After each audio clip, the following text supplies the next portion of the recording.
have again Professor Gopal sir, and today we are going to discuss how to scale up research in Indian judicial system. Sir. Uh, Thank you very much, and thank you for the very valuable inputs and discussion yesterday.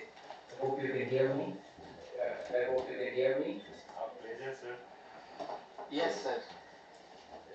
Is it decently clear? Is it decently clear? Yes, sir. Yes. Okay. The first, there is a continuum between yesterday's discussion. There's a little feedback, sort of echo coming in, I think, because of the speaker yesterday. Is it okay now, sir? Yeah, I think it's okay. No, it's still there. An echo. Hello? Hello? Yeah. No, it's still there. Hello? Hello? Maybe you can exit and rejoin. Yes. Yesterday it was not there. It's hello? Yes, sir. Yeah. We are trying to correct it, sir. Okay. किसी का device on है या on device के साथ है I think probably sir can rejoin. Sir, Anup, can it work? Yes. Can I rejoin? Okay. Yes, sir. Okay. Sure.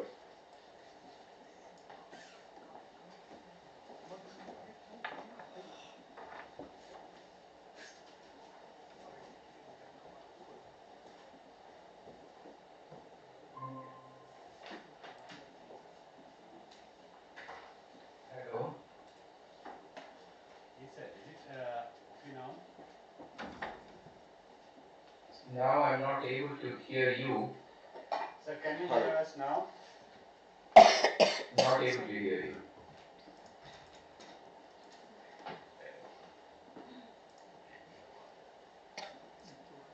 Sir, give us 30 seconds. Now I can hear you. Now I can hear you. Sir, audible? Yeah, and there's no echo. Okay, There's no echo. Thank you. There is hello?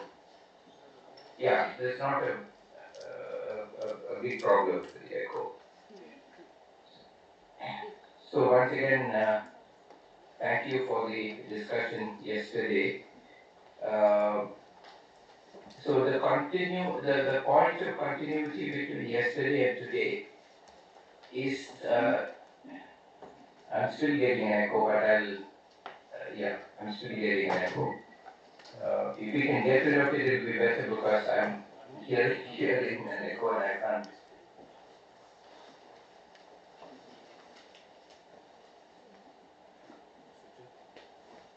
Yeah, hello?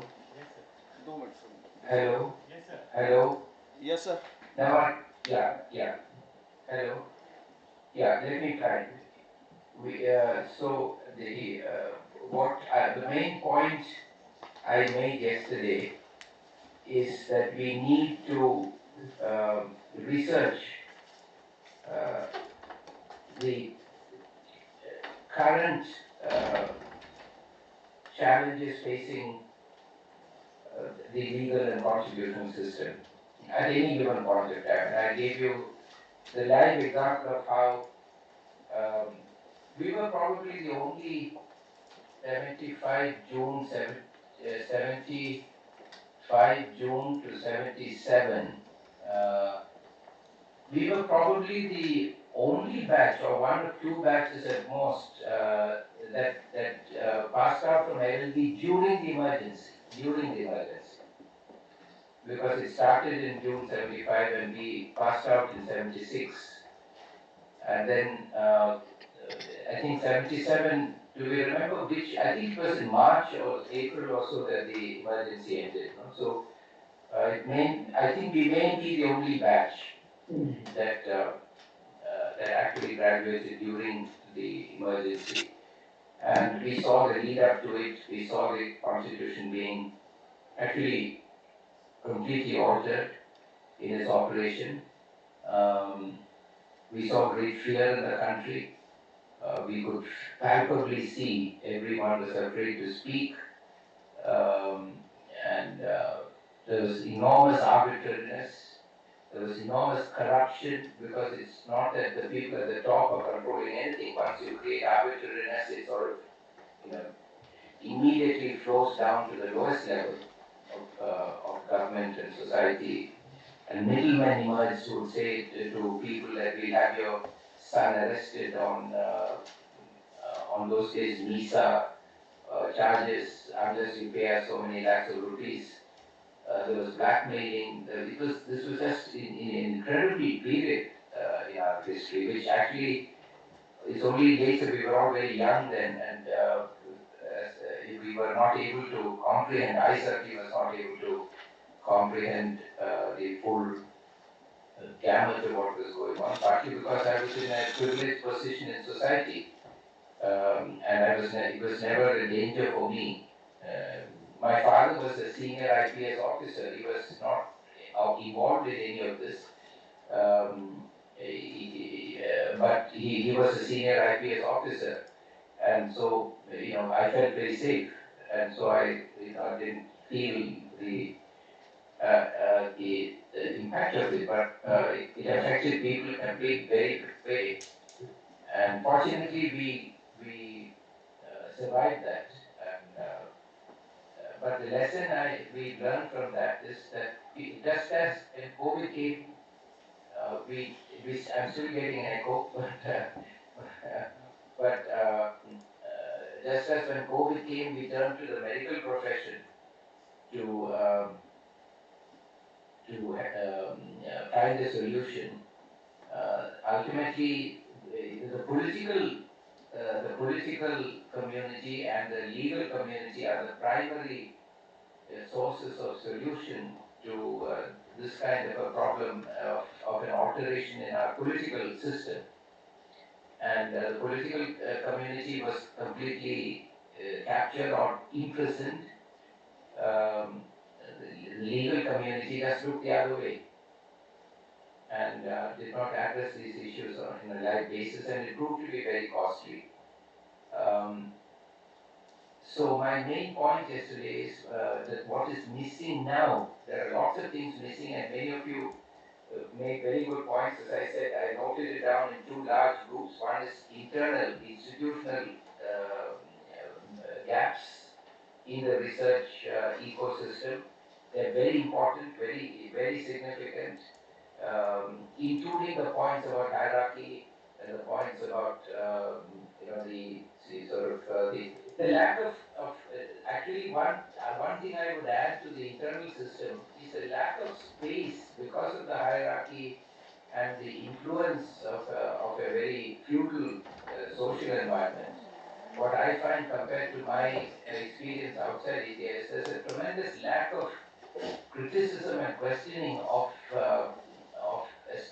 the senior academics by young people, and in a structured and systematic manner, not simply criticism for the sake of criticism, but the openness to question, to peer review and rigorous thinking. So an atmosphere of, all ideas must be equal. If there must be social equality, partly because ideas must be equal. Ideas should not be correlated to the head from which it comes. Once an idea is spoken, it must acquire a personality of its own and be able to be critiqued and appreciated and used as an independent concept. What I find is when very senior people say something, we tend to accept that, and not question it unless it's extreme, or question it quietly but not openly. So that's another, I think, for research we need a critical, open, critical environment, and also an environment of equality. And the freedom, liberty is critical. Liberty is critical to research. You cannot have research without liberty and equality. And so that is missing. If we have to be politically correct, if we have to be restrained, if there's censorship, someone referred to that very correctly yesterday, the social or other type of political censorship or gender censorship, there's not a patriarchy. The patriarchy is a very big obstruction to research. What I'm happy to see is that the younger generation that is coming up of legal academics is very much sort of questioning and pushing against these boundaries. And, as we saw yesterday, speaking out and questioning. So I'm very hopeful. So there are internal constraints and there are the external constraints. Basically in terms of funding, institutional support, and there's a censorship in that also. So for example, we see in this program, and I had a chance to mention this to Dr. Chanchal, we are having 3 of the 15 or so topics focused on Hindu thought. Right? Now this is new, right? And we can say, oh, we just mean a way of life, but we can't have it both ways. If we have transformed the Hinduism politically into a religion, and that is clear even in the Constituent Assembly, when secularism was debated, there was no doubt that certain sections treated Hinduism as a religion.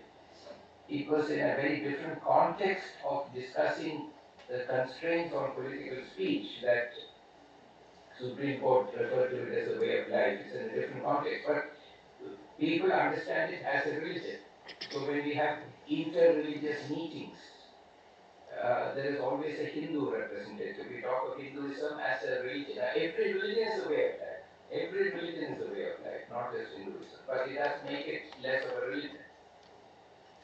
So we are selectively focusing in the legal environment on Hinduism, and we are turning backwards, look at epistemological ideas like Nyaya and Mimamsa, without forgetting that Nyaya and Mimamsa were systems of logic and intellectual thinking that could not challenge or displace, I'm not saying support it, but could not displace or challenge a very brutal Varna system that dehumanized 85% or 90% of this country. And we are trying to use these methods to take forward a constitution that proclaims the belief in equality and liberty and in equal dignity and fraternity. And these are tried and tested and failed systems of logic in order to achieve the kind of society where there is gender equality, social equality, political equality, economic equality, which is what the Constitution is trying to do. But there are alternative systems. As I said yesterday, there are alternate traditions. I don't have to mention them all over the country, where this kind of hierarchy was tested in multiple ways, and I don't want to get into the details of that, but there were multiple challenges to this sense of hierarchy and in society. Right? And we can certainly examine those ideas. Those ideas are philosophies and approaches and techniques used by grassroots movements. And alternate traditions which somehow embrace equality, including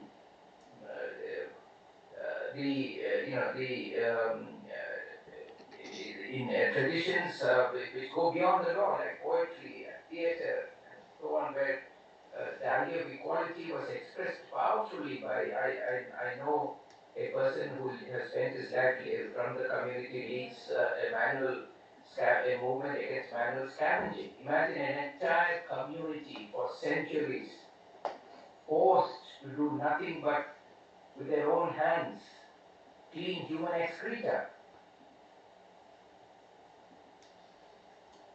And he told me how his father, who was a manual scavenger, was actually a poet. He doesn't see him as a manual scavenger, as a bhangi, as we painfully and wrongly call them. He says, my father's a poet. And, so there are multiple traditions in our own subcontinent, which have struggled for these values. I refer to yes, yeah, because I referred to it yesterday, I referred to various traditions in our country which advance these ideas. So when we say Indian, it cannot be simply Vedic and Shastric. It has to be inclusive. Let it also have its place, critical place, and we have to inquire, why is it that these traditions became so oppressive and excluded women and excluded human beings? So that we can ensure that that is not perpetuated. But certainly there are many traditions which we can use, and I certainly was troubled by the fact that there is such an emphasis on just the traditions and values of one religion, simply because the movements that support that religion happen to be in power. That's all that has changed between when I was a student. The people who supported those ideologies were also in power. Forget the flag; they were in power, but they did not have the kind of license that they now have to promote. Only one type of thinking. That thinking is fine. We have respect for all types of thinking. We have every belief, every tradition we respect. We don't think and we don't say. But all traditions should be approached critically. That's where I said liberty and freedom and questioning is fundamental to research. And perhaps one of the main issues to discuss in your seminar is how do we bring about that open, critical, questioning environment. If we are going to be attacked in the classroom, if we are going to be attacked in social media for expressing ourselves, if we are going to have FIRs registered for expressing ourselves academically. In fact, I've been requesting the Kerala government, it hasn't happened, but I've been requesting them to enact a legislation protecting academic freedom inside the classroom, that discussions inside the classroom shall not be subject to any, shall not, like proceedings inside Parliament, are immune from legal proceedings. So unless there is violence, unless there is defamation, personal defamation. Now we are saying we can defame a nation. How can we defame a nation? A nation is much bigger than all of us. Right? But I've been trying unsuccessfully to persuade the Kerala people to at least adopt a legislation that will, because frankly, freedom of speech inside the classroom is more important than freedom of speech in Parliament. Unless there is freedom of speech inside the classroom, there will be no freedom of speech in Parliament. Yes, we have to follow academic standards. We cannot be partisan. All opinions must be expressed. All points of view must be respected. There should be no derogatory approach to anything, including Hinduism or any other religion. We have to respect everything, all values. But so I feel that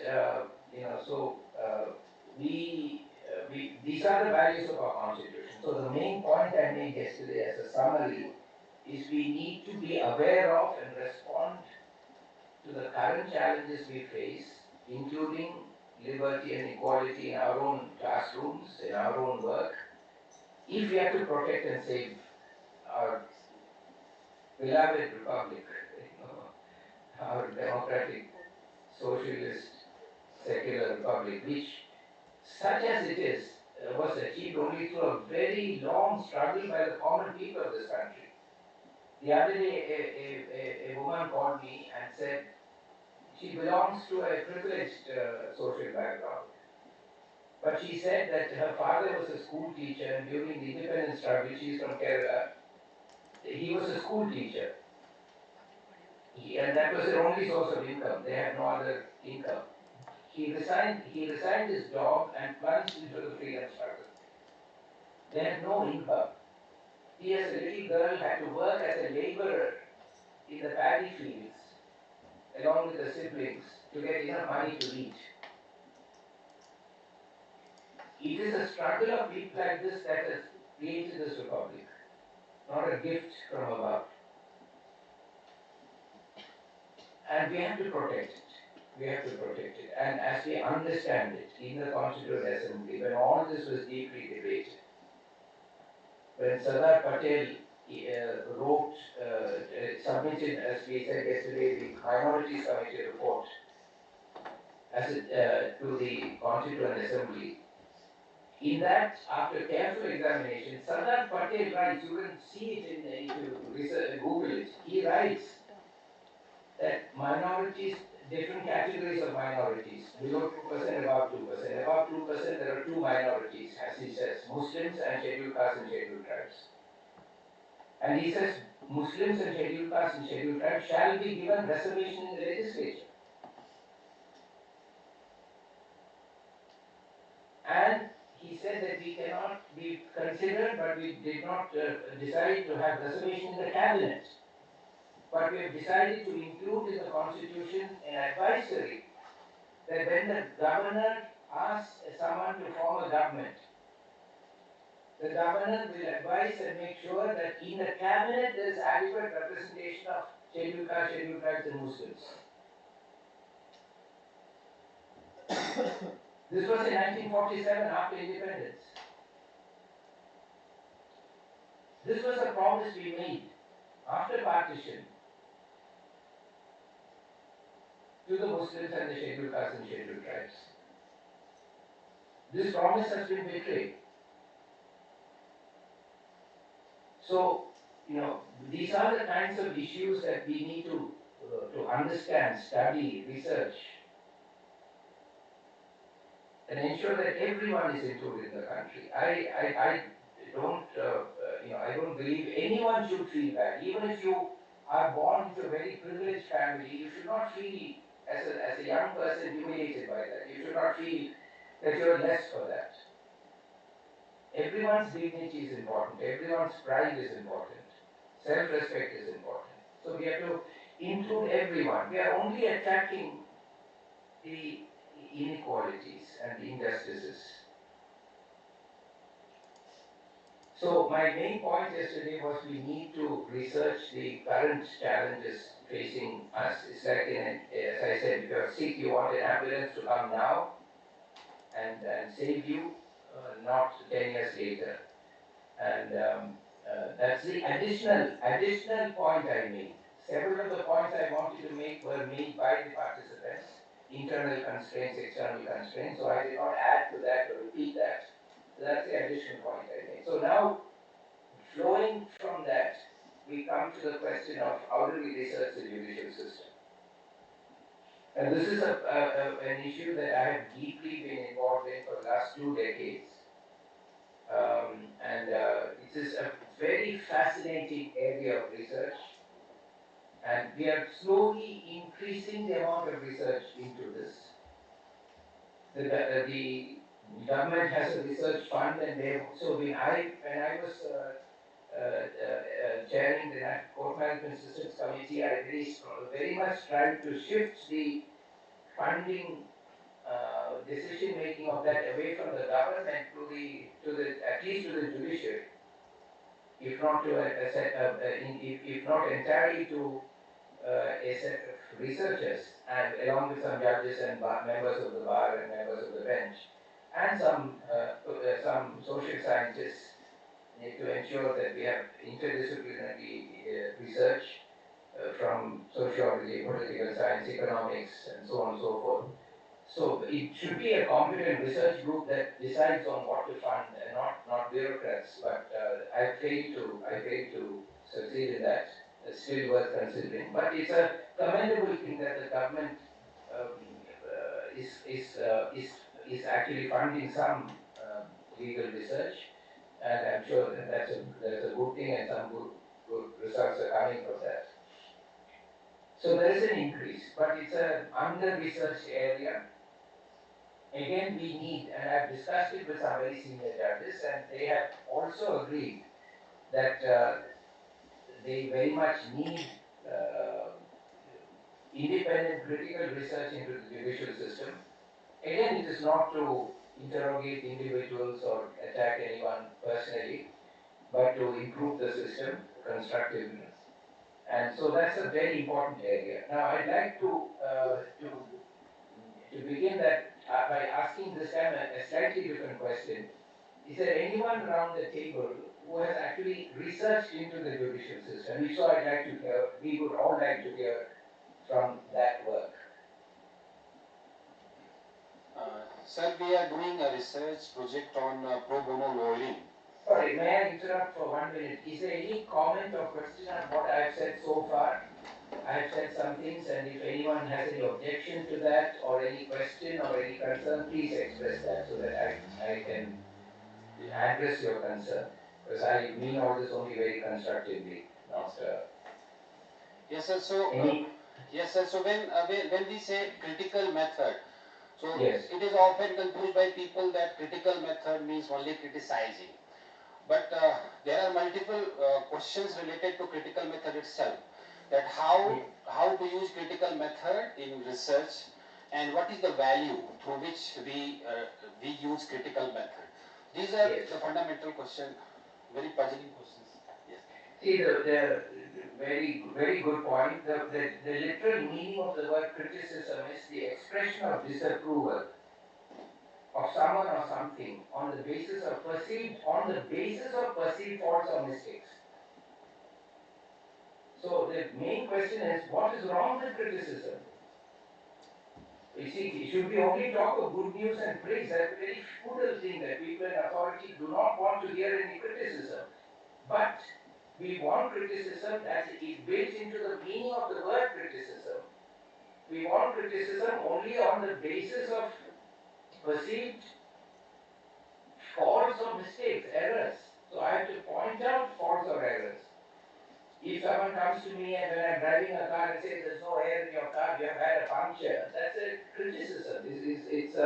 Someone is pointing out to me that that there's something wrong. So would you say, sir, that there's something wrong with criticism? Not at all, sir. Very criticism itself was the main approach through which modernity emerged in Western society, like critique culture of Immanuel Kant. Yeah. And the critique culture was there when Brahmanas and Sramanas were criticizing the Brahminical traditions. So that was a very much critical approach. Yes, sir. So that's wonderful. Thank you, sir. So the main thing which I agree with you, I think, is that criticism must be based on alleged mistakes or errors. It should not be just trolling. It should not be trolling. Just an attack. If I want to disapprove something, I have to provide reasons for that. So that's why, for example, I took some time to explain why we should be more inclusive when we approach religious approaches based on religion. We should be inclusive. There are many traditions. Study by all means Nyaya in Mimamsa, no problem. But also include other traditions so that we have a broader understanding, so that this country, everyone feels that this is my country. Examine traditions also from there are very critical traditions in other religions also. If you Google, you will see tremendous critical traditions in all religions. In the main religions in our country, if you take other than Hinduism, Islam, Christianity, Sikhism, Buddhism, Jainism, there are strong critical traditions. And so it will be very good if we are inclusive. So what I'm pointing out is be inclusive. See, I'm criticizing the inclusion of only one, but by pointing out that we should be inclusive, we should look at all approaches, and we should not, be limited in our approach. And then we will expand it. So that criticism should be specific in pointing out errors and mistakes, perceived. And then the person who criticizes, like myself, I'm asking you for your comment, you made a comment, I should be open to listen to you about why, if my criticism is flawed or wrong, or the error and mistake I perceive is not correct, then I should be open to listen to you and correct myself. Say, okay, I'm sorry, my criticism was based on a perceived error or mistake. You have now clarified that. I don't think there's an error or mistake. I withdraw my disapproval. I'm okay. So that is how inside the academy, at least, there must be open discussion. So but thank you for that question. But criticism for the sake of criticism is fine. I always tell people, please point out errors and mistakes I make, because that's the only way I can correct myself. I will never consciously say something which I think is wrong or mistake or error. Okay, any other comment on what I said earlier? I just want to make sure that anyone has any reservations or comments, please express to me. I'll be very grateful, and correct me, criticize me.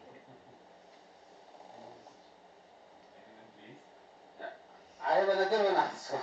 Sir, today we have electronic media and social media which is creating echo chambers of ideas. Yes. And yes. in that it's very difficult that a person is trapped of idea. How can a person question the very idea which has already imprisoned the mind of that person? So the Chaturvanya system was an echo chamber, and we lived with it for centuries, and it did not survive. So, we are a country with full of echo chambers. The Jati Bangla system is an echo chamber. You cannot learn anything except what we tell you. You cannot talk to anybody else. You cannot communicate. Gender is an echo chamber. We separate men and women only sit together, they talk to each other, men only talk to each other. Even now you can see how the women are sitting basically, as I see on my screen, many of them together. And so we are forcing people into echo chambers. So I think there are two kinds of echo chambers. The powerful do not want to hear the other side, because they are having power. Their only objective is to defend power. And so any attack on it should be spotted and put down. But people who are powerless are very open. They don't want any echo chambers. They're struggling to learn. And there are very few echo chambers amongst poor people. Women are sitting and listening to men all the time, wherever they get the chance. And they have their own judgment in their own mind about how clever or stupid men may be. But and they don't want echo chambers because they want to know how to get some more fair society, right? And so I think you're right, but it's a problem for the powerful to think about. They should not be in an echo chamber. They should be inclusive. Their spaces should be opened up. To some extent, it was when the Purohits of Christianity, Catholics, were challenged by Martin Luther, the Protestant revolutionary, and they opened up, right? And they questioned, the common people questioned the Purohits.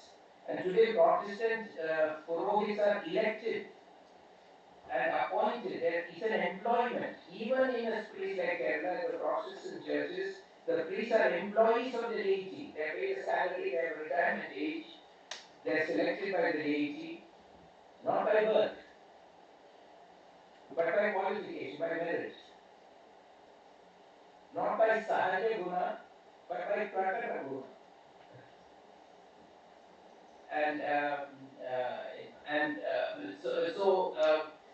So it's only when society, the elite, the powerful places became more open that society moved forward.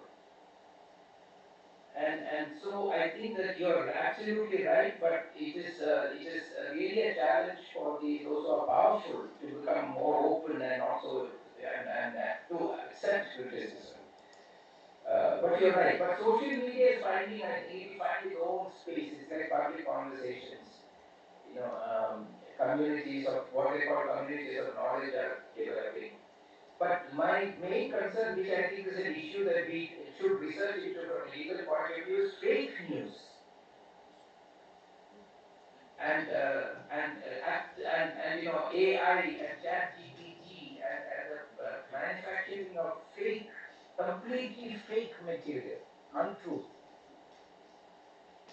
That's very dangerous. Even if it's against the powerful, it's dangerous. We don't want disinformation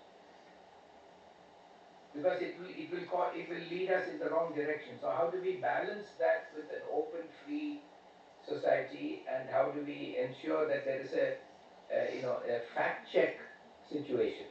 And I think we are responding to that. But I think this is a very current issue in protecting freedom and protecting. See, democracy ultimately is a conversation, open conversation. The Constitution itself is a conversation. If you have differences, talk to each other. It's a platform for a conversation. Don't go and kill each other. Don't fight on the streets. Resolve your difference by talking to each other.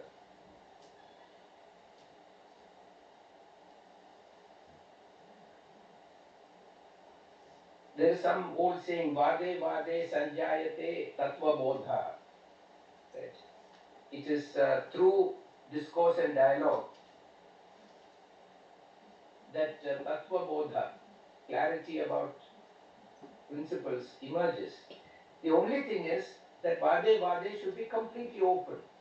No one should be excluded. Otherwise, we are going to get the wrong results. If the doctor looks only at the test results of one laboratory but not all your other test results, you will get the wrong diagnosis, the wrong treatment. So I think you've identified a very good problem, but I think the real, I would say, the legal issue is what to do about privacy, what to do about fake news, false allegations, morphing. Now we have deep fake products, we have AI produced images. These are real threats to society. So how to research those is also those. So my main point in this research sentiment is, let us be responsive to current critical problems of society in an open manner and help find legal solutions to change and adapt the law to effectively address these concerns, which are essentially legal in nature, political in nature, social in nature. Any other comment or question?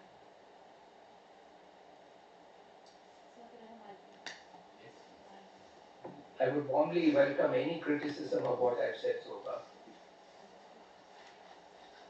and be grateful for it.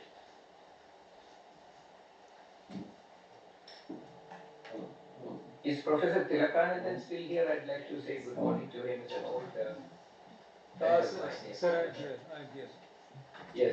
Good morning, sir. Good morning, sir.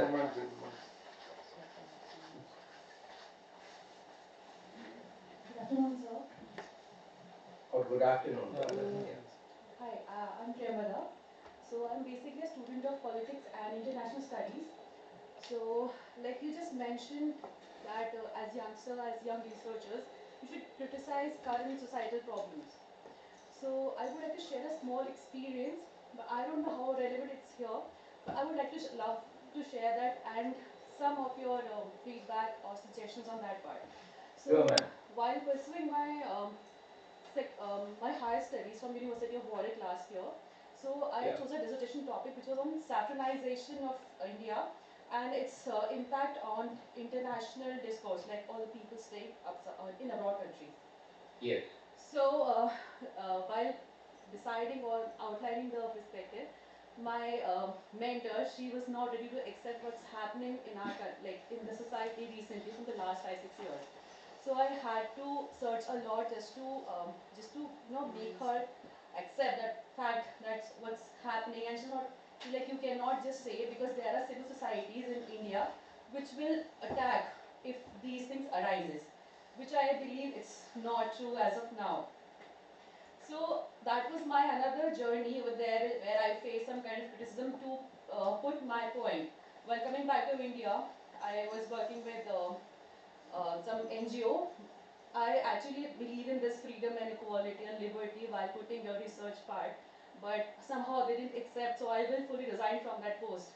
So I think there are other researchers also in our country, those who are willingly becoming ambulance for this situation, but they have certain responsibilities. So what is going to be your guidance, like if we face certain scenario where we are putting our perspective or we're giving criticism for all the situation, but they face harsh uh, problems or maybe some discomfort.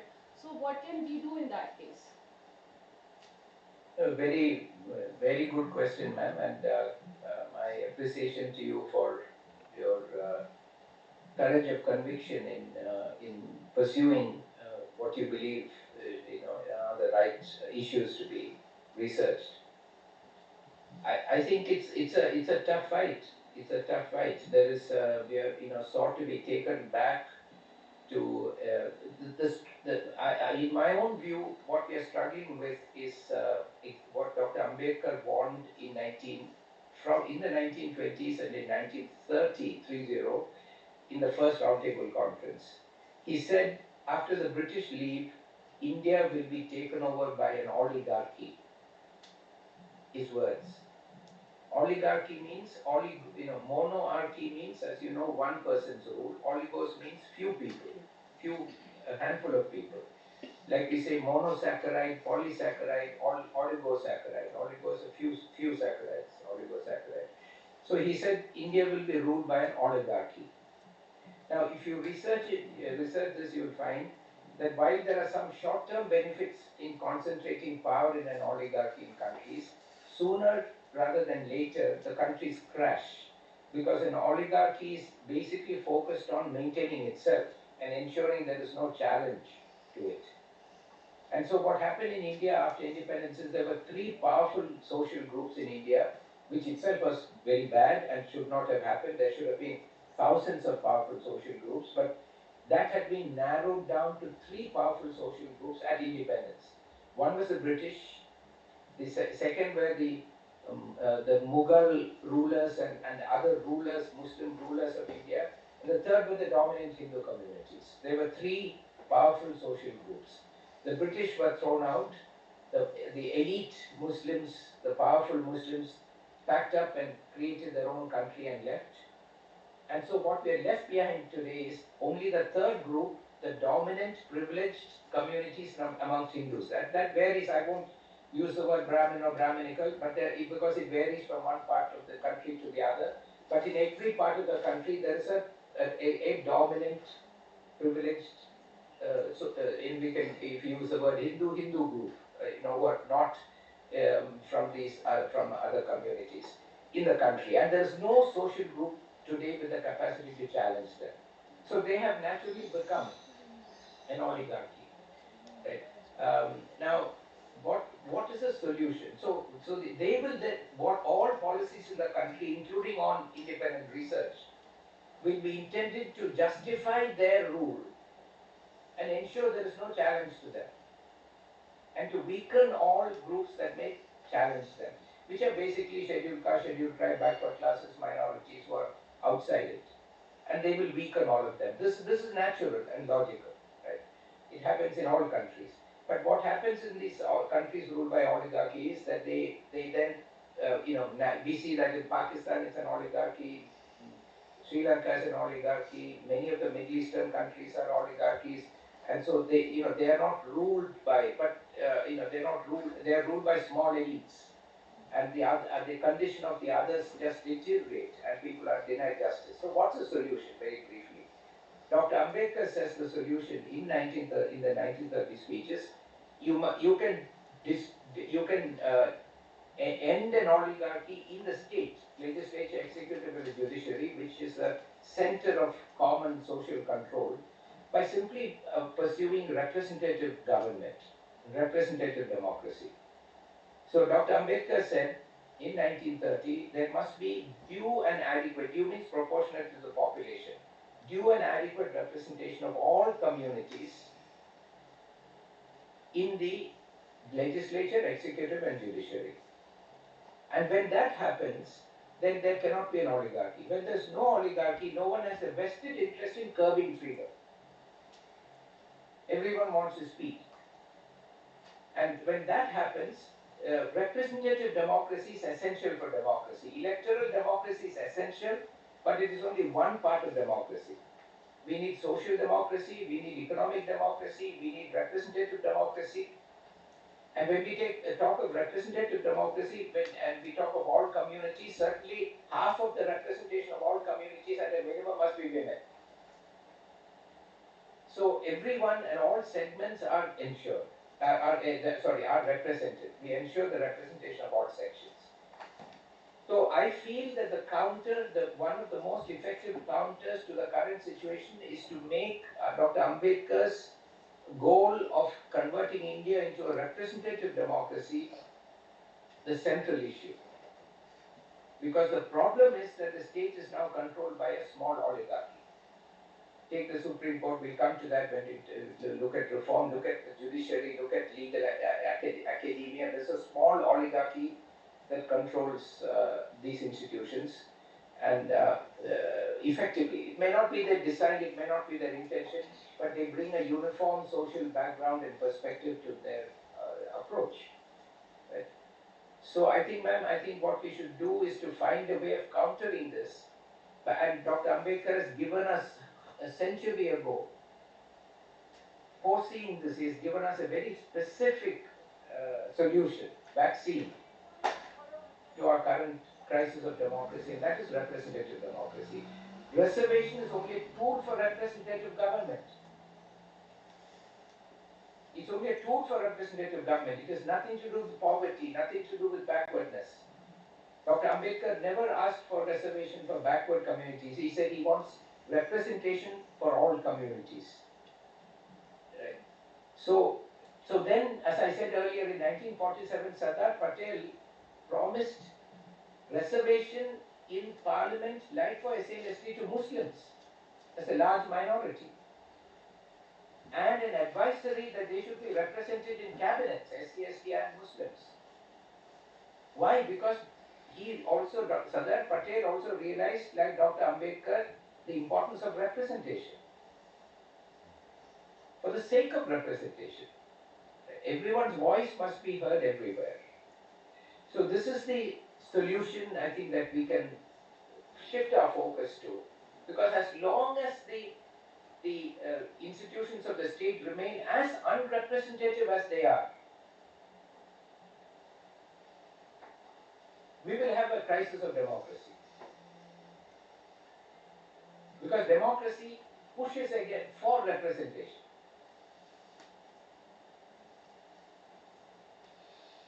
So that's I don't know if it satisfies you, but that's a very specific thing, and that's another issue to research. Dr. Ambedkar told the Constituent Assembly in an important speech, he said, I'm here like everyone else from India to demand elected government, responsible government. But the depressed classes of this country, he said, have an additional demand, and that demand is representative government, representative democracy. That's equally important, and that has been forgotten. And the problem with EWS is that it takes 10% away from the scope for representation through merit, for diversity through merit. Representation is another word for diversity. And it reserves those seats for those who are already overrepresented. To tackle a problem of individual or family distress and poverty, which can be solved by giving them money.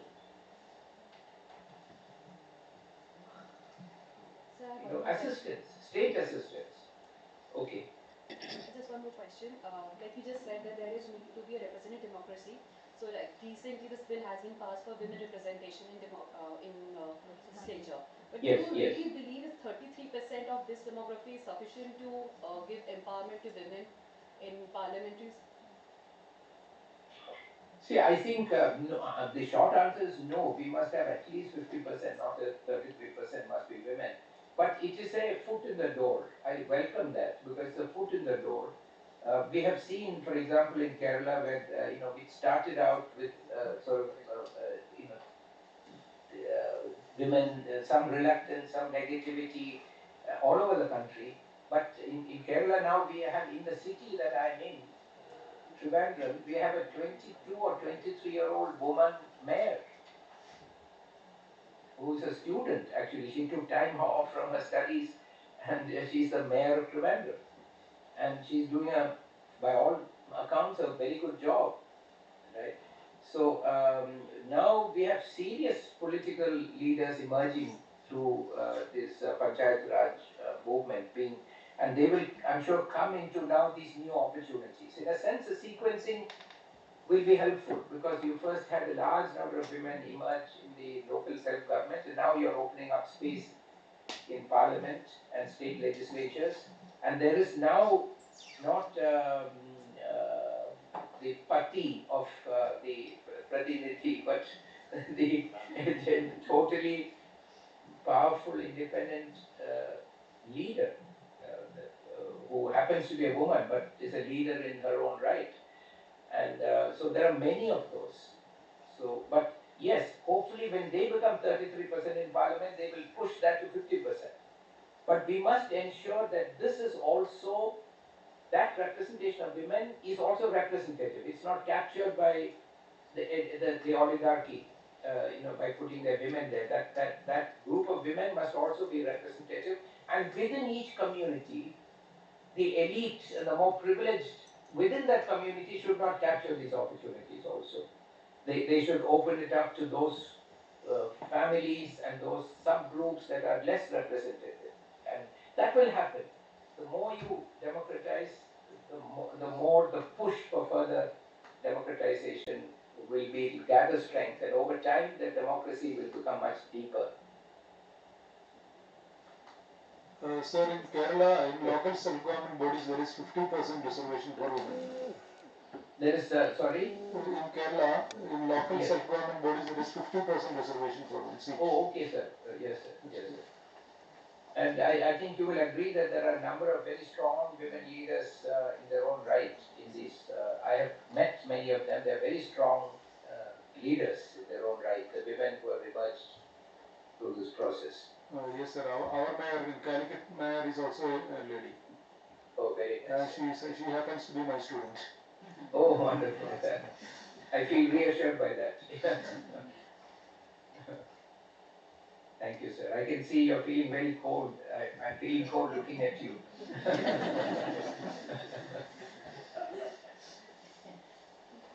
Okay, so now can we turn to, this is all relevant, can we turn to the next topic? We have basically,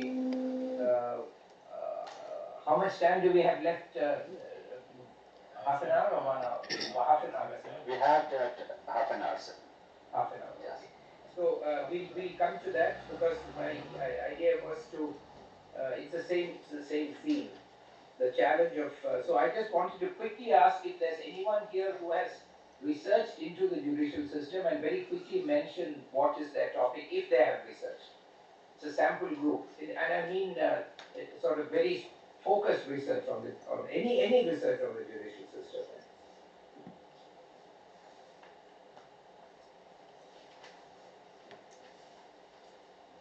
Okay, so sir, if I may, yes. we are currently implementing. It's not directly judicial system, but one of the main arm, lawyering. 2017, in fact, it started in 2009. The government, even previous government also had initiated this idea that we need to go beyond legal aid concept or legal aid clinics or legal services. So it's a pro bono lawyering system they want to initiate. There are in certain other countries requirement by bar as well as the legal system that the lawyers have to work pro bono free of cost for certain hours in a year or month. So similar idea, maybe the objective, but the idea here was through two apps, Nyayabandhu and Tele-Law. These are two apps. These services are to be provided directly by lawyers but free of cost. And again, the NALSA is not the nodal agency, the government, the DOJ that is directly implementing. So an empirical project was awarded to us for 6 states, and we are in the last stage of implementation of that project. And what we found that it's our idea, the tentative conclusion, that it is a totally failure because of the structure of the lawyering profession and the way lawyering is connected to the justice administration system. So in 6 states we have been implementing it or trying to do. In none of the areas it is even, if I can say, even effective or present in 1%. And if we go back to lawyers and judges, there is no awareness may be found, but there is no willingness or no possibility that it can be taken up. Whatever is taken up, it is taken up, the cases pro bono, is taken up by young freshers, and for ulterior motive than the, it's not motive, the money is not the motive may be the PR making or whatever, goodwill, but it's not the service motive. So that's the idea, sir. Very good. Thank you very much. That's very helpful, sir. I should say, by the way, I'm not getting an echo now, so actually there's no echo at all. So whatever was problem has been solved. Now, in terms of the for lack of time, in terms of how do we approach research on the judicial system based on my 2 decades of work in the Judicial Academy, I would say there are 4 broad areas in my view. As I said, there's a vast opportunity to research and an urgent need to research, but there are 4 broad areas. One is what I have developed a small acronym to summarize this called QRT. QRT. That is quality, responsiveness, and timeliness. And I would add to it a 4th one, which is E. Quality, responsive, the most, in a sense, T is part of E, but you could say QRTE, because E is effectiveness. So, I'll come to quality at the end of this segment. So let me just run through all the 4 and then I'll analyze each of this. One is looking really at how to improve the performance of the system, performance of the judicial system. First of all, let me say a court. I look at this when I say judiciary is a collection of judges. But when I say judiciary, actually I mean the collection of judges who are presiding over courts. What is a court? I say, in my approach, a court is an activity carried out in accordance with law to discharge a certain function. And that function, the core of that function is defined in Article 39A of the Constitution, which says that the state shall ensure that the operation of the legal system, that includes not only courts but us also, legal academy, bar also, that the operation of the legal system shall promote justice on the basis of equal opportunity. I consider that as a constitutional mandate of the entire legal system. All the work we do in the legal academy must, quote unquote, promote justice on the basis of equal opportunity. Now, courts are an important, like the legal academy, law colleges, courts are a very important part of that system. A court is an activity, which is why, suppose there is a flood and a courtroom is not gets flooded, the group of people who have to be involved in this activity called a court can meet in the garden outside and hold court. Because holding court means carrying out an activity in accordance with the law. Now, there cannot be a court without, first of all, litigants. The most important drivers of that activity are plaintiffs or the court coming as a prosecutor. Somebody has to come to a court. The second most important person is there is somebody to receive this and coordinate and process it, and that's the judge. So, I would say, when I say litigant, I mean litigant represented by counsel, although there's an option not to be represented by counsel. So litigant and counsel initiate it, the judge then processes it in accordance with the law, and there are various other people, court staff, government officials, police, witnesses, who have all been given responsibilities. I call them duty holders. The litigant and the lawyer are rights holders. But the judge and the staff and the witnesses are duty holders. They have to fulfill their responsibilities to ensure that the matter presented to the court is processed. So the foundation is the court. And the judiciary, and of course the central person who decides to make sure that the law is followed and the activities carried out, including by the litigants and the lawyers and the court staff and the government officials, is all carried out in accordance with the law, is the judge, the judiciary.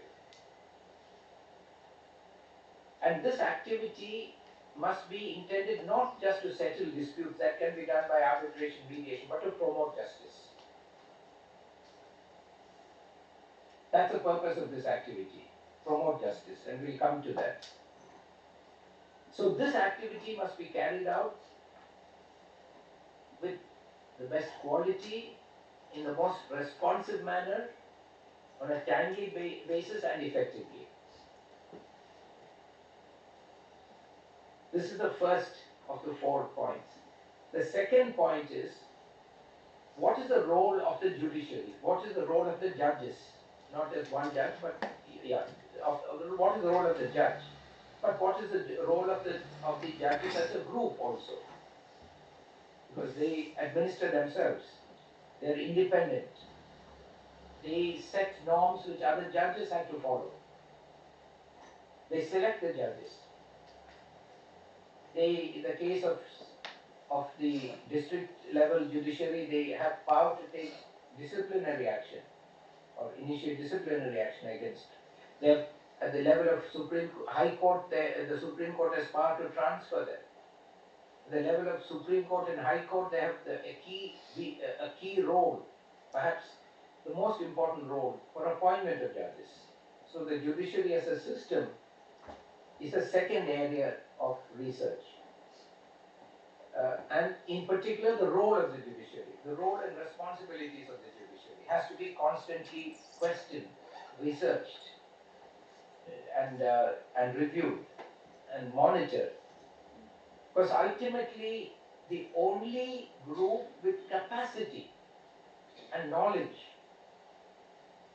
to make informed judgments about the legal system and the judiciary is the legal academy. There is no other group in the country, including amongst judges, who have the legal capacity, the professional competence to judge judges and judge the judiciary and judge the courts, but do so in a very correct, professional manner. That's what we'll come to. So the second is to research the role of the judiciary, the active, current role of the judiciary, not just theory, but the current role of the judiciary. against theoretical concepts and ideas. And the third area is to research on the three most important challenges of the judiciary, which needs to be reviewed academically. One is selection of judges. There are many ways to select judges, so we need to figure out, research what is the method we are using. Is it a good method? Is it working? Is it not working? And there's some of that going on. And whether the selection is leading to representation or not. And the answer is, at the higher levels it is not. There is reservation in many states, if not all states, for the lower level.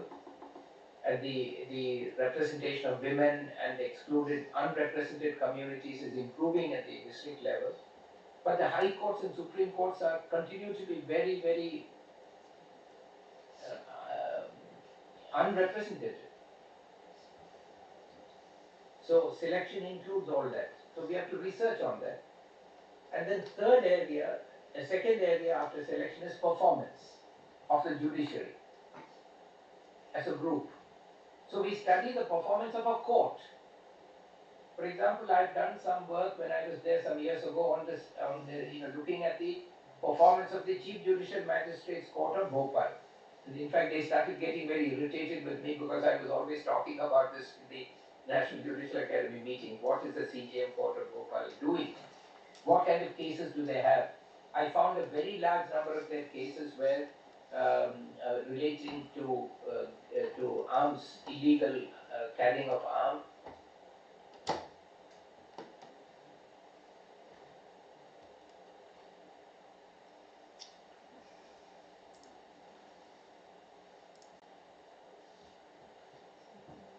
The names and times were changed.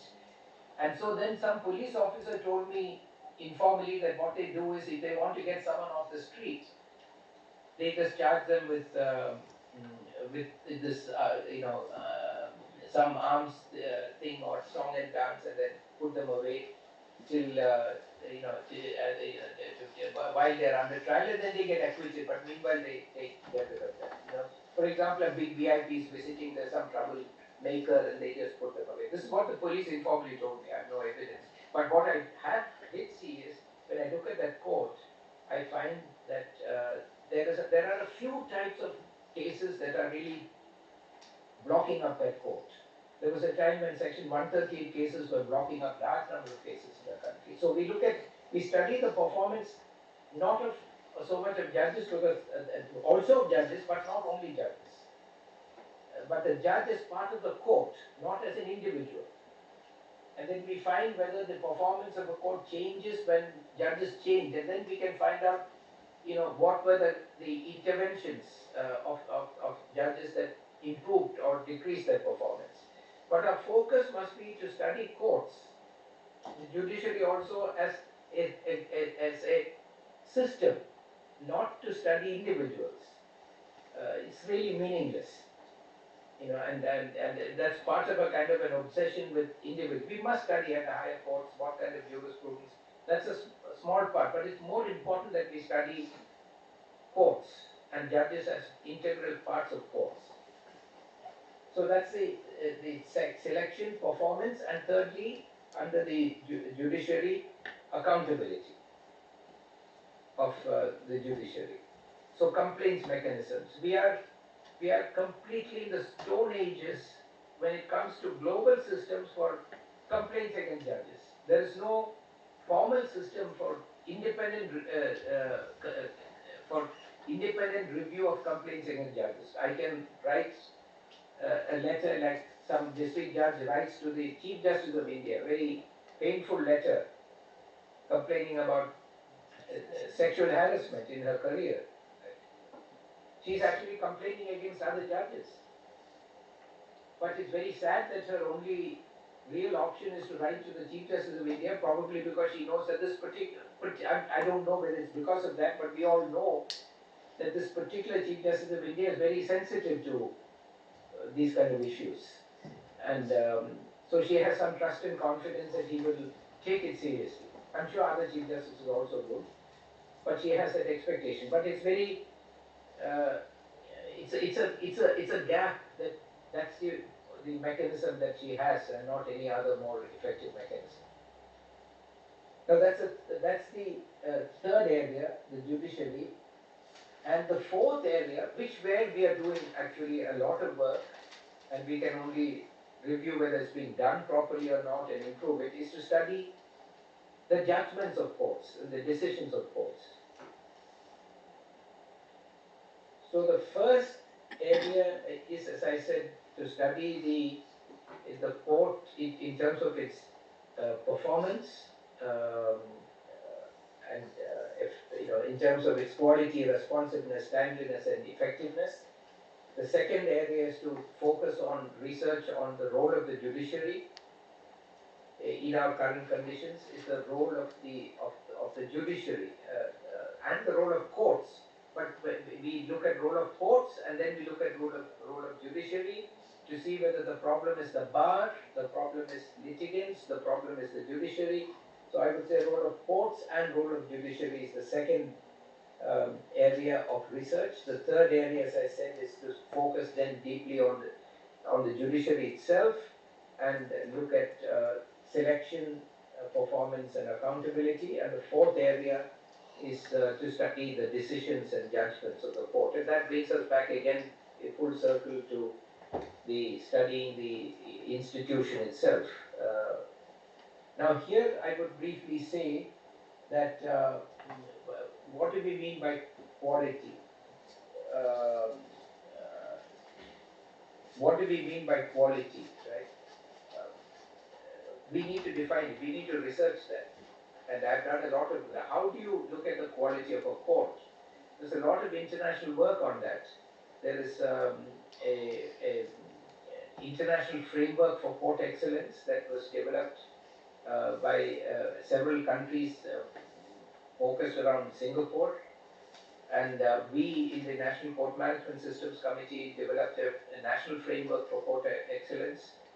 And so the issue is, what are the indicators that we need, and how do we measure them? Because I believe that the big difference between the Indian judiciary and courts and other courts in other countries is that we don't have clear performance standards on any of this: quality, responsiveness, timeliness, and effectiveness. We don't have clear performance standards, measurable performance standards. So the National Court Management Systems Committee has actually prepared baseline papers on each of these indicators, and is available on the Supreme Court website as model papers. And there's a whole mechanism to follow up on that and all that. And I believe that it is having some, at least there's a set of sample standards that have been created on everything from architectural standards on how you design a court, different kinds of courts, to issues of quality of judgments and decisions of courts. So quality is a big issue, and I'm happy to get into that. But one of the big issues is quality of judgments. How do we say what is a good judgment and what's not a good judgment? Judges themselves don't know. And we need to do a lot of work on that. And there, when I say the job is to promote justice, what do we mean by justice? We need clarity, and for several years I've been working, as I said yesterday, on the basis of the definition that justice is a standard of human conduct, and which is enforced through creating rights, which, as Prof says, are claims and privileges to protect the powerless against the powerful, because they do not have enough rights and claims and privileges. And therefore, perhaps a way of understanding the quality of judgments is to see whether rights are protected or are not protected in a particular case, what those rights should be, and what those rights, whether under the facts and circumstances of the case, whether the rights were actually raised properly by the bar, whether they were argued properly, and whether they were adjudicated properly and they were enforced properly. So, this is something that academics can do. Take a case, look at the fact pattern, and then critically evaluate what are the rights, statutory rights, constitutional rights that prevail in a particular fact pattern, and that need to be protected in a particular fact pattern, and whether those rights then have been protected through that process, right? And I can tell you, based on my limited, just new experience arguing before the Supreme Court, basically around the issue of reservation, my own sense is that lawyers don't have are not expert enough. They're wonderful lawyers, but they're doing so many things that they don't have deep expertise about each area. So they are briefed by AORs or junior counsel.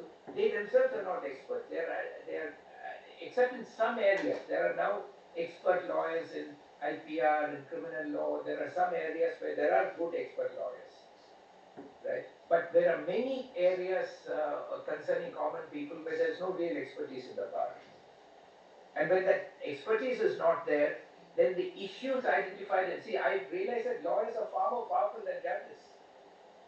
Because it's the lawyers that frame the issues that are put before the court, with facts as well as legal issues. What facts to put forward, what not to put forward, and what issues to frame. So when the lawyers don't have expertise, for example, on reservation, I found that the bar and the bench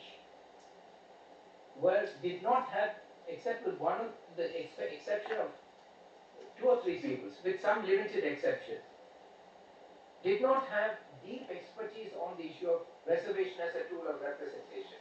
So that even arguments could not be properly appreciated, because you need some understanding to be able to appreciate an argument. When that is missing, that expertise is missing, that's true in all areas, then many arguments are, even at the level of the highest court, simply not appreciated because of the lack of knowledge. If someone shows me an ECG chart, I may look at it like I look at an inflation chart and say, oh good, this is coming down. Inflation, like my ECG is coming down, so it must be good because like inflation is coming down. I must have some knowledge to appreciate the difference between an inflation chart and an ECG chart. So, so big problem there. So we need to understand that quality is a much more extensive problem than looking at judgments. We have to go downstream, and very often litigants also, I find that when I'm dealing with, because I don't deal with litigants, I only deal with lawyers, but I see that when I'm dealing with a lawyer who is really an expert in that area, that lawyer is able to draw out of the litigant a much deeper set of facts and issues than another lawyer can. Because even the litigants don't know which facts to put forward and how to frame issues. Just 2 days ago, a Dalit couple came to see me.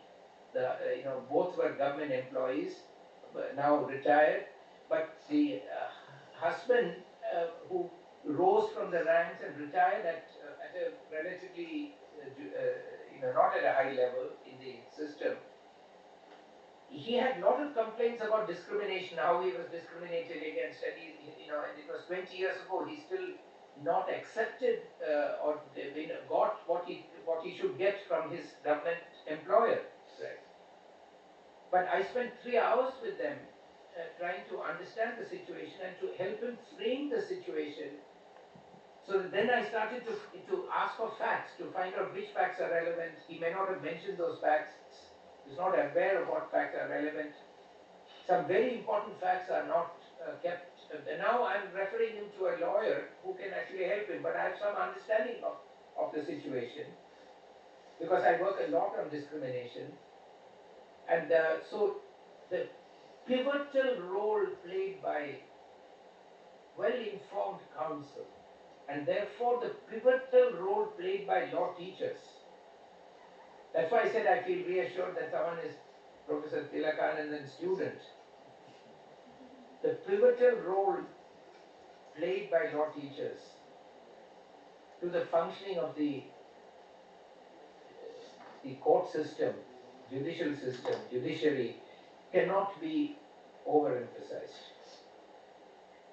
So I think we need to build expertise by encouraging students to specialize. And when we work on specializing among students in knowledge, not in, this is where with great respect, I used to have difference of opinion with some of my senior teachers that look, the challenge is not at this stage clinical education. That can be handled separately. But it is to understand, see, law is only a set of ideas. It only exists in our head. It's only a set of ideas. And the deeper we go into those ideas, breaking it down, understanding the origin of the idea, the nature of the idea, we'll be able to flesh it out when we discuss ideas with students, then students with litigants, students in drafting documents, students with courts, then students as judges. So if we can delve deeply into ideas in our classroom, what does this mean? Like you said, criticism. I immediately said, okay, let's understand the meaning of the word criticism. Right? So if we can encourage students to do very deep thinking, in-depth knowledge, I think that will have a huge impact on improving the judicial system in our country. Years ago, many years ago, when many of you were not even born, I'm sure, most of you, when I studied at the Harvard Law School, and I did my LLM and SJD there, I took a seminar, a course on company law with one of the very renowned experts on company law. And I remember it was a 4 or 5 month course, the fall semester course from September to December, 4-month course. We only focused basically on fiduciary duties of directors, that's all, for 4 months. We didn't start with an accountant type of course on how do you incorporate companies and how do you liquidate them, that even an accountant can study. But we understood that at the heart of a company is a set of fiduciary relationships. What society did was to convert the basis of economic activity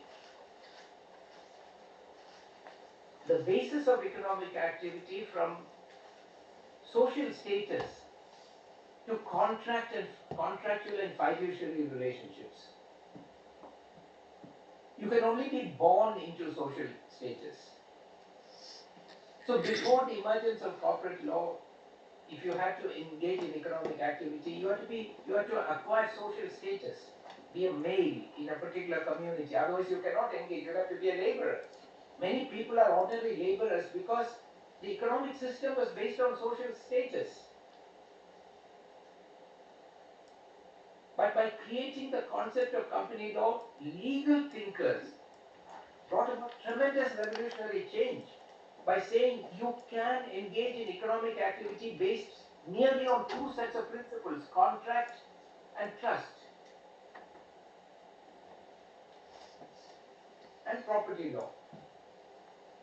And that opened up the economy for everyone.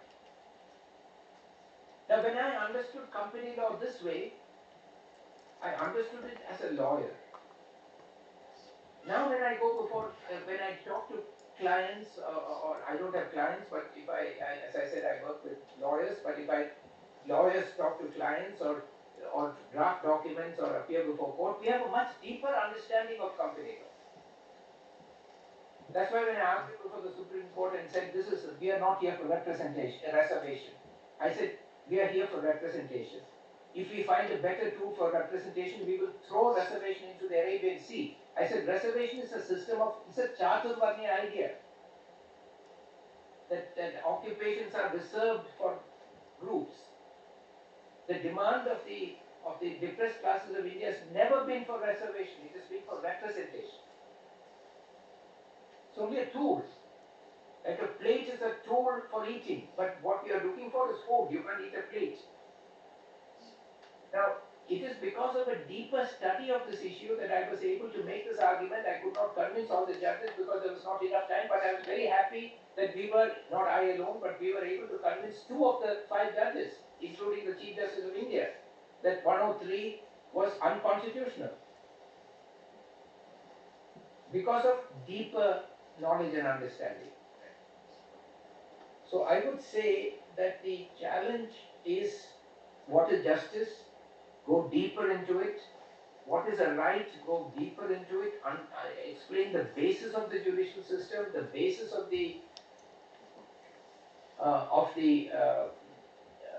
courts. What is the role of courts? Then from that extract of measurable performance standards. And if you look at there are in the European Commission, there is a Commission on Efficiency of Courts. In Europe and the United States, there are multiple criteria developed to look at the institutional efficiency of courts. So we can learn from all that, we can research all that, take what is relevant to us, come up with new ideas much more relevant to us. Access to justice is a very important part. This is quality, responsiveness is of access to justice. Timeliness, we have no real standards of time in the country. They cannot be externally set by legislatures. They have to be set for each case. In all these countries, because I lived out there, my older daughter is a federal prosecutor in the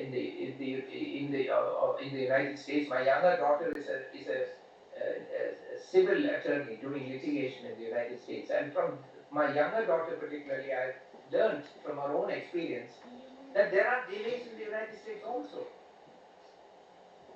but not for the system as a whole. But so it all depends on the cases.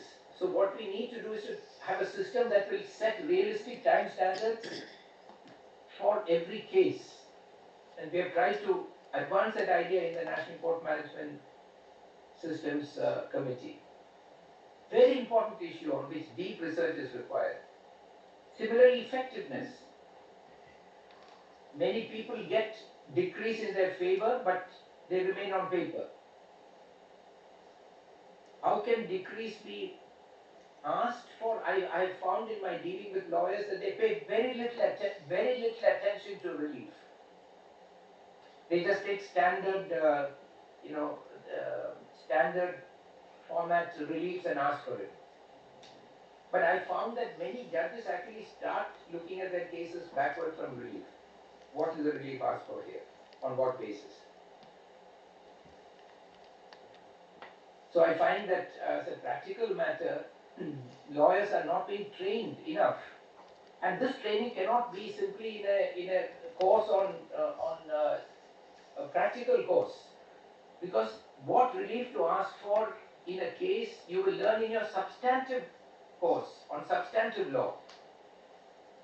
When you study tort law, you study criminal law. The criminal law is, you don't ask for relief, it's a defense, or you frame charges as a judge, or you give a final report, and as a prosecutor you advise on the final report. But whatever it is, the knowledge of the lawyers comes from substantive law, the code knowledge, and then the application of that law will be in the context of particular cases. And I find that adequate attention is not being given to formulating proper, proper claims as relief. And so, therefore, the many of the reliefs asked for are unimplementable, unrealistic, and the cases fail because the judges see that they are unrealistic. So these are all very important issues on, but ultimately we want to make sure that the system is effective, it is timely, it is responsive, there is access to justice. One small point I want to mention, which I've done a lot of research on, is the real problem in the country is not docket explosion, but docket exclusion. If you look at the number of new cases filed per 1,000 population, you will find that India has one of the lowest numbers in the world. But within India, you will find that the urban areas, Delhi, Bombay, Chennai, and the state of Kerala has much higher numbers of cases filed per 1,000 population within India compared to Bihar, Jharkhand, UP, Madhya Pradesh, Rajasthan. Which gives us evidence that even in India, as social indicators improve, as economic indicators improve, people are accessing courts. It's not that in Bihar, Jharkhand, Madhya Pradesh, Chhattisgarh, Rajasthan, fewer rights are violated. It is that people become more aware of protecting their rights when they are in a better economic and social and political situation. So one research we've done is this: look at docket inclusion as the big challenge for India, not docket explosion. Docket exclusion is the big problem. And there you find women are excluded, minorities are excluded, scheduled castes, scheduled tribes are excluded, and the exclusion starts at various levels: refusal to file an FIR, which has now been weakened. The case law on that has been weakened by the new amendment, which gives in certain cases the discretion to the police to not register an FIR and do preliminary inquiry.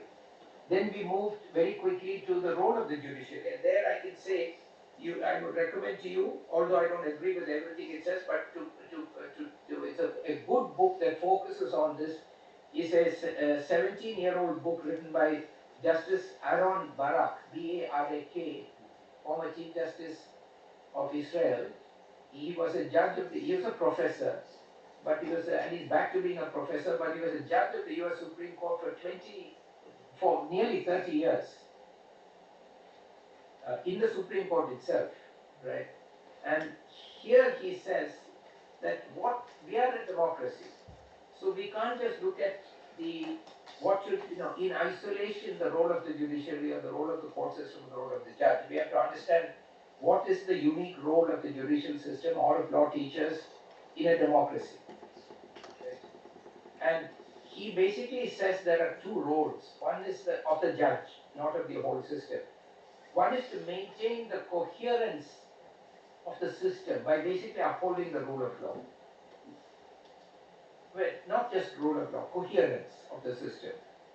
I'm not going into it. Second, he says it's to protect the constitution and protect democracy.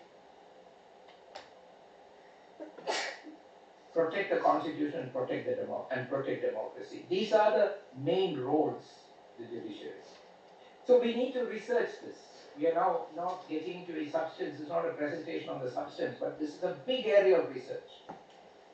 And one good piece of background reading on that is Barak. But Justice Barak, we should take this up and really have a lot of research and discussion on what is the role of the courts, of the judiciary, and of the judge in a democracy, in the Indian democracy, to protect the Indian constitution and democracy. That goes back to what we discussed yesterday.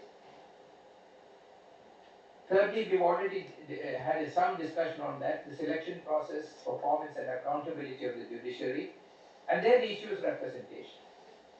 So if you take the Supreme Court, the numbers keep going up and down with retirements, but out of 34 judges, roughly 40 to 50% are just Brahmins. No, there's nothing wrong with being a Brahmin. It's not a negative at all. But these communities are cultures, and many of them are good cultures. I would say all of them are good cultures. They have certain values, certain priorities. One Justice Chidambaresh of our Kerala High Court, now practicing the Supreme Court, famously made he spoke at the Brahmin convention in Kerala. He said, look, we have nothing against anyone, but only those who are vegetarian, listen to Carnatic music, get up in the morning. He listed all these qualities which he thinks, he values, and said only people like this should run the country. You can be of any caste, any religion, anything, we don't care, any gender, but you have to have this culture, because only that makes you fit to run the country. Actually, I benefit from that. I'm not a Brahmin, but I follow. I have Jain food. I have, I fit many of those criteria. But I don't think that makes me necessarily suitable for any position. In fact, to the contrary. So we need diversity. Now, the corporate world has discovered that what we need is diversity, representation. Everyone should have a voice. This is everyone's country. Right? And we've never really had it in our country. It's not that now we don't have it. We've never had it.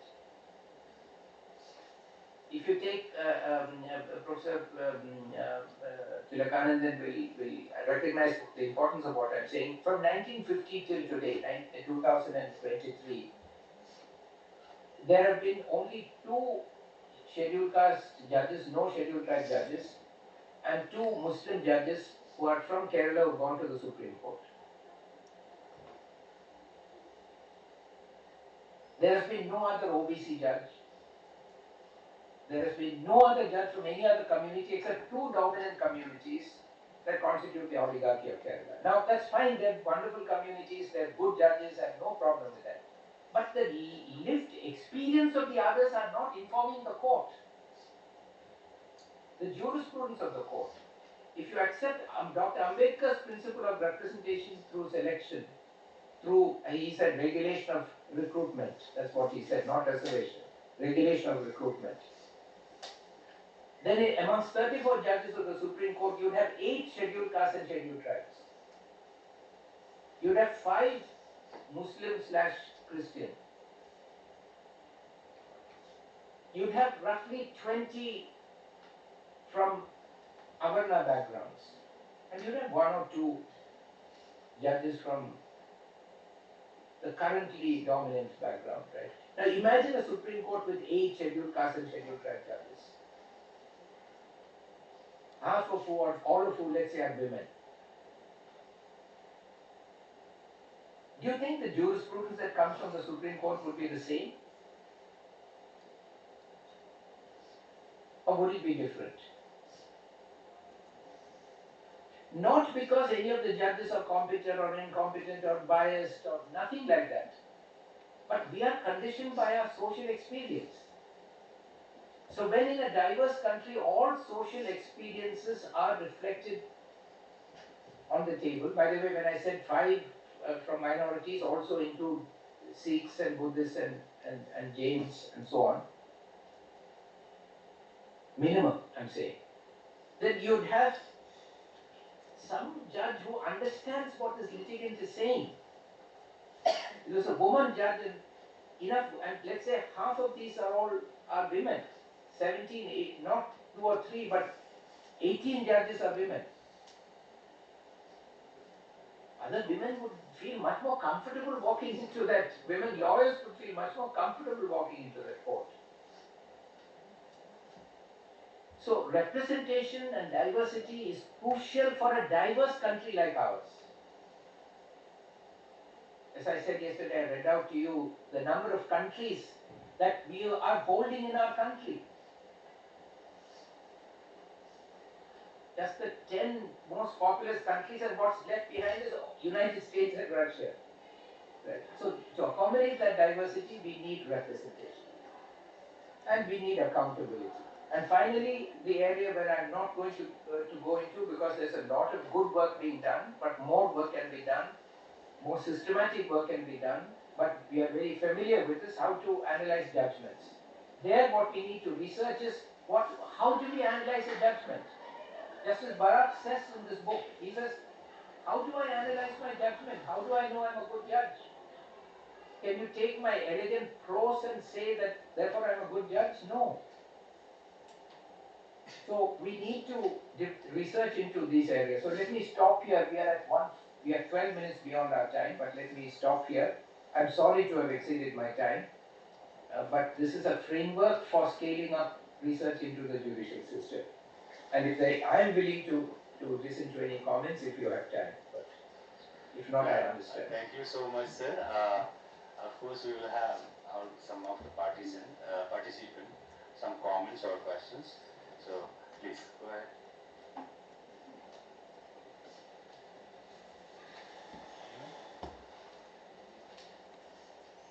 So there is a virtue of coherence and justice. The famous dictum of Ronald Dworkin that coherence is very important part of justice.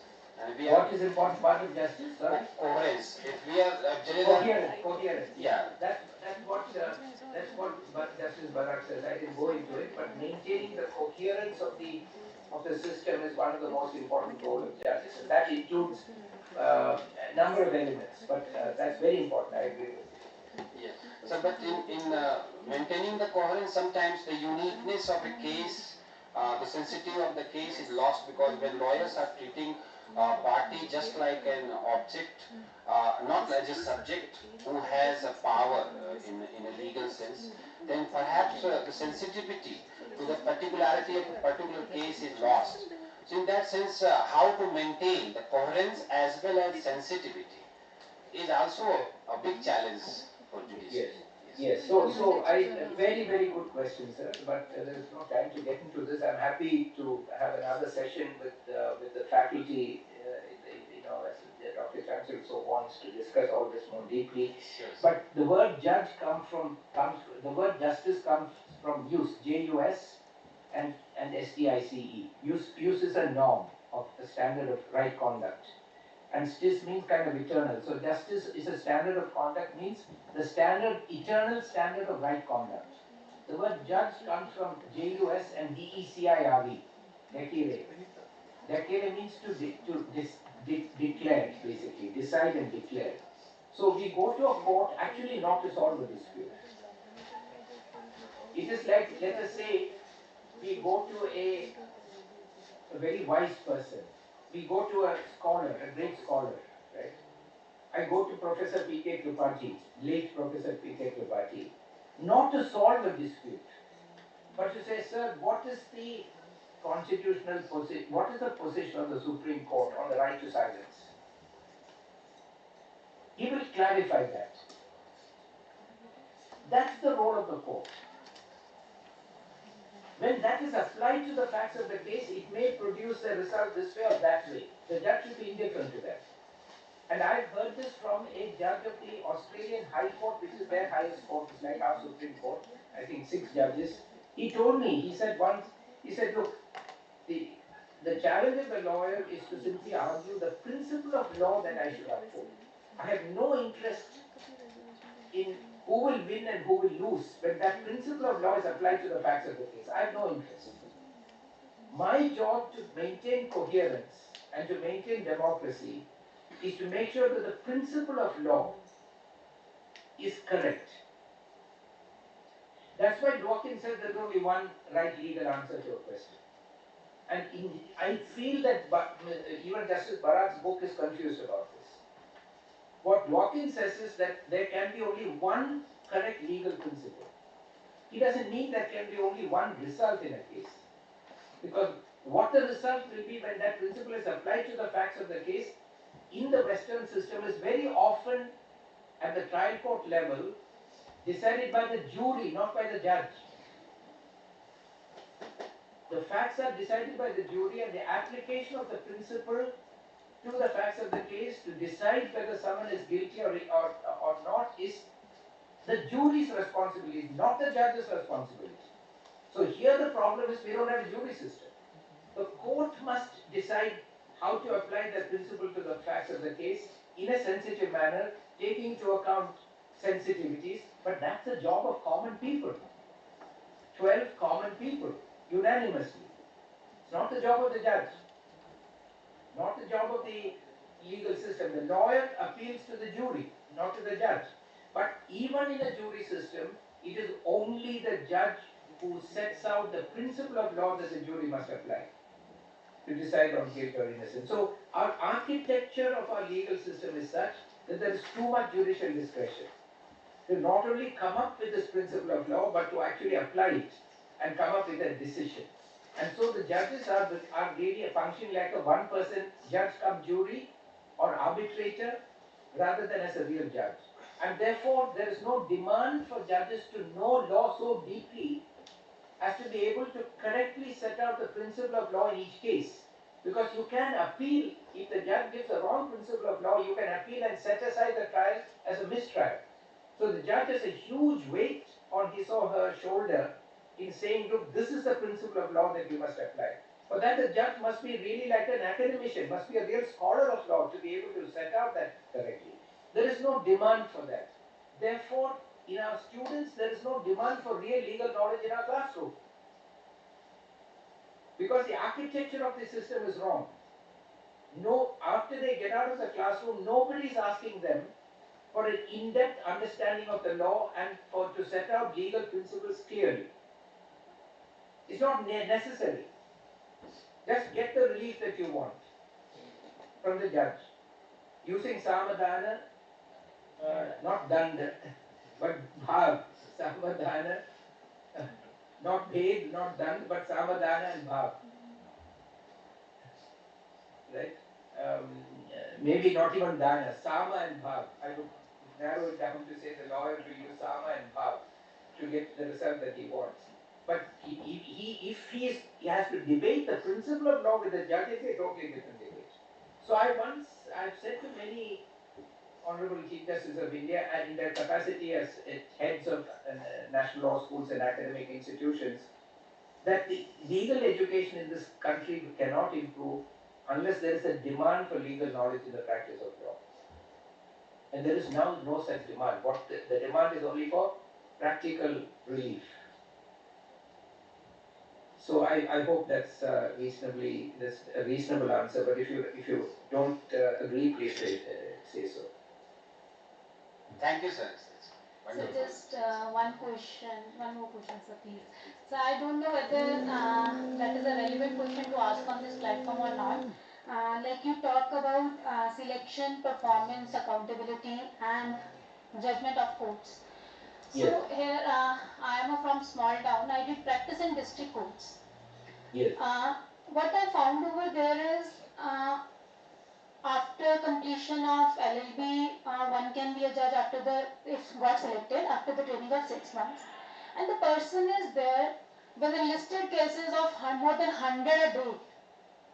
So how we can say that being a court person or a judge, there will be a performance and we can hold him accountable for delivering the justice to a layman who is coming to him. So might be this is an observation or a question, I really don't know.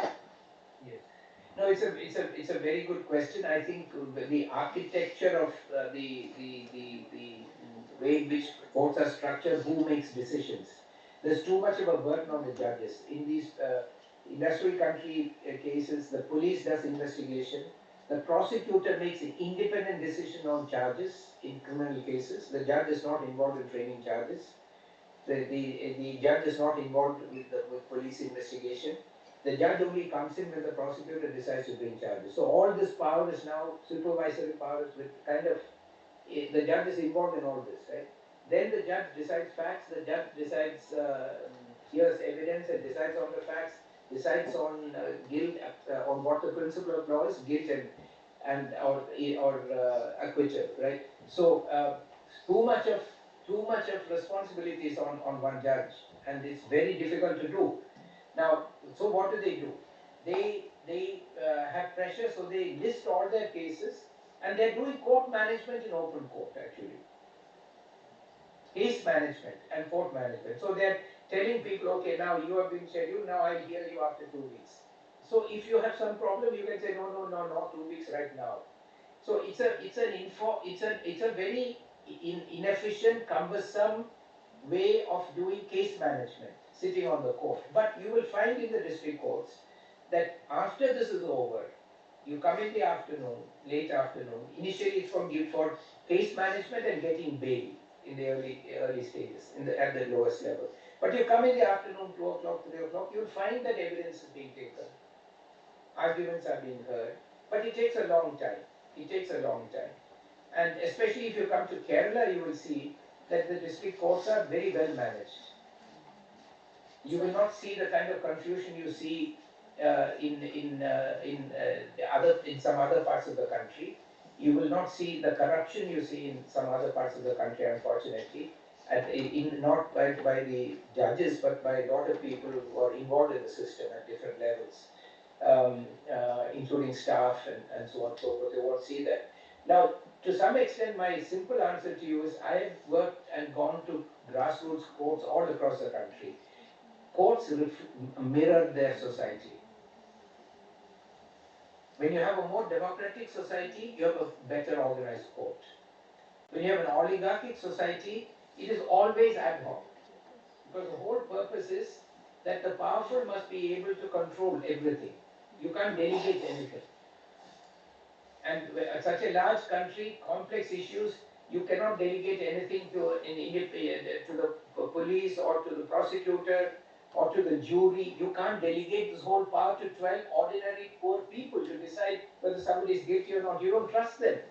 You think they're communal, they're prejudiced, they're ignorant, they're illiterate. So only people who have Justice Chidambaram's qualities can be sitting on that chair. But you've got 150 crores of people. So you may need 100 crores of judges to handle their disputes. So you need 100 crore oligarchy, and that's what we call a democracy. But you don't call it oligarchy anymore; you call it democracy. Thank you, sir. Yeah. So it's a very complex problem. Good afternoon, sir. I have one more question. Sir, I don't know how relevant it is to the present or how important it is to the present discussion, but this came with my mind when you mentioned that there are lawyers who have specialization in a particular field. They're able to deal with the case much better, and they're able to take out the facts from the litigants in a much better way.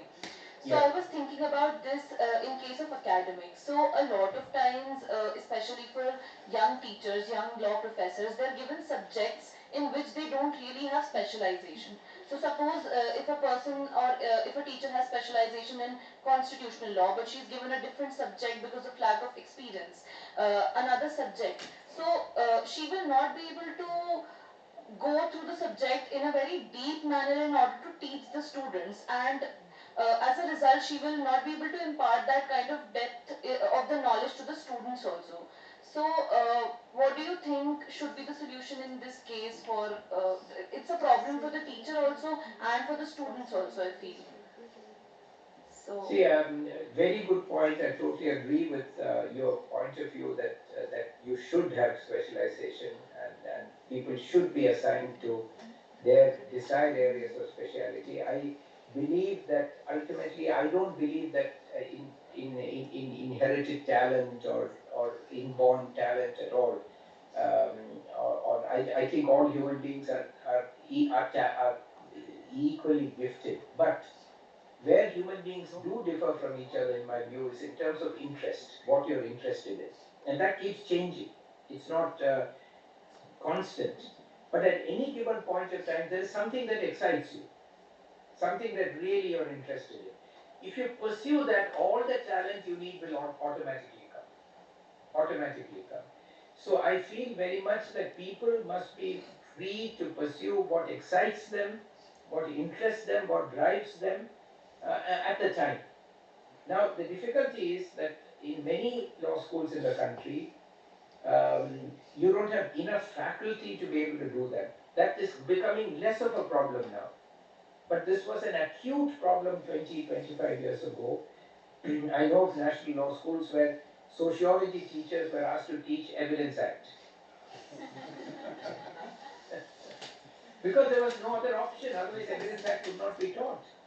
So the sociology teacher was told you please read the Evidence Act and here are some books and teach it. And but that situation is improving, and the number of faculty is going up. A lot of brilliant young people like you are coming into law teaching, and so I think this will become more and more possible. But you should articulate this concern as you are now doing, all of you young people, that we want to be able to specialize in areas that are exciting to us, and we will then be able to contribute much more and be much more effective. And I think that time will come. I'm sure. Thank you, sir. Thank you.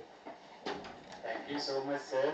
You spared time and you have a great long lecture in the evening. We all know the Samnath Vasi, Yes. which was last year delivered by Honorable Chief Justice Chandrachud. So, thank you so much to you, sir. Thank you so much. Thank you very much, and I'm just pleased to come. Kindly, I also feel that. Yes, yes. But I just want to confirm that you have released me from responsibilities for tomorrow, right? Yes, sir. Yes, sir. Yes, Absolutely. yes. So I'm free tomorrow. Yes, sir. Sir, one request. Can we have the lecture, link of the lecture you are going to deliver? I can. That should be available on Live Law. It's a Live Law lecture. It should be available on Live Law. It's at 5:30 p.m. 5:30 p.m. And I will cover some similar areas. It's about judiciary in a democracy, the challenges and opportunities. Yeah. It's been a real pleasure to interact with you, and I want to especially thank Dr. Chanchal for organizing this in such a wonderful, open, and way where everyone feels free to speak and express themselves in a very democratic manner, which is at the heart of our concept of law. Thank you very much for this Thank you, sir. opportunity. Thank you. Thank you so much, sir. Thank you.